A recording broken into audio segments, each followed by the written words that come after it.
नमस्कार, मैं doctor Anjali Jaipal, associate professor S D government college Beawar e content में। आज का हमारा टॉपिक है डिफरेंस बिटवीन प्राइमरी और सेकेंडरी डाटा, अर्थात प्राथमिक और द्वितीय सामग्री में अंतर।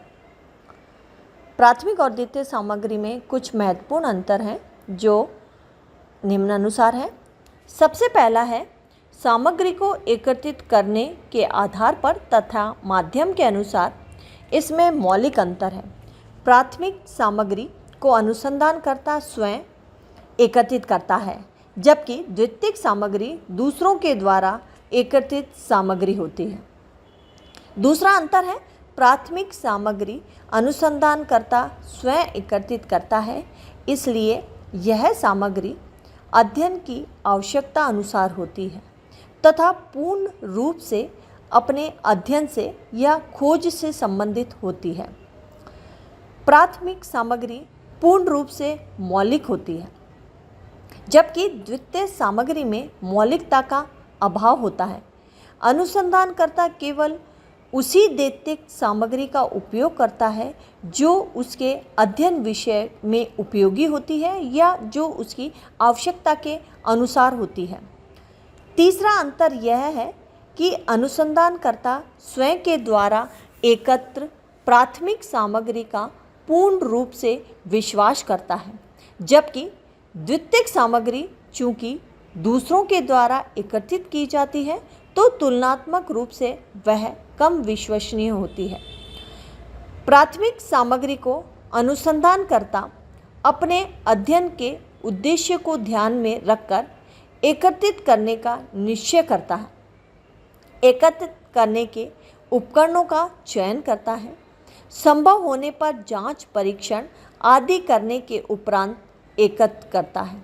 द्वितीय सामग्री दूसरों के द्वारा उसकी समस्या के उपकरणों के द्वारा एकत्रित की जाती है, इसलिए सत्यता तथा प्रामाणिकता के संबंध में अनुसंधानकर्ता केवल विश्वास कर सकता है, वह दावा नहीं कर सकता है। इस प्रकार प्राथमिक सामग्री द्वितीय सामग्री की तुलना में अधिक प्रमाणित, सत्य और विश्वसनीय होती है। चौथा अंतर यह है कि समाज परिवर्तनशील है। उसकी विशेषताएं, परिस्थितियां, तथ्य तथा कारकों का परस्पर कार्य कारण प्रभाव संबंध आदि भी बदलते रहते हैं। इस संबंध में प्राथमिक सामग्री अध्ययन से संबंधित अधिक नवीन, समय के सापेक्ष होती है। इसके विपरीत द्वितीय सामग्री पुरानी, समय के संदर्भ में पुरातन और नई परिस्थितियों तथा अध्ययन की समस्या के संदर्भ में उसकी सार्थकता तथा विश्वसनीयता कुछ कम होती है। पांचवा अंतर यह है कि प्राथमिक सामग्री का संकलन, वर्गीकरण, सारणीकरण तथा विश्लेषण समस्या अथवा प्राकल्पना के संदर्भ में पहली बार तथा तत्काल किया जाता है। इसलिए प्राथमिक सामग्री के आधार पर निकाले गए निष्कर्ष अधिक वैज्ञानिक और महत्वपूर्ण होते हैं।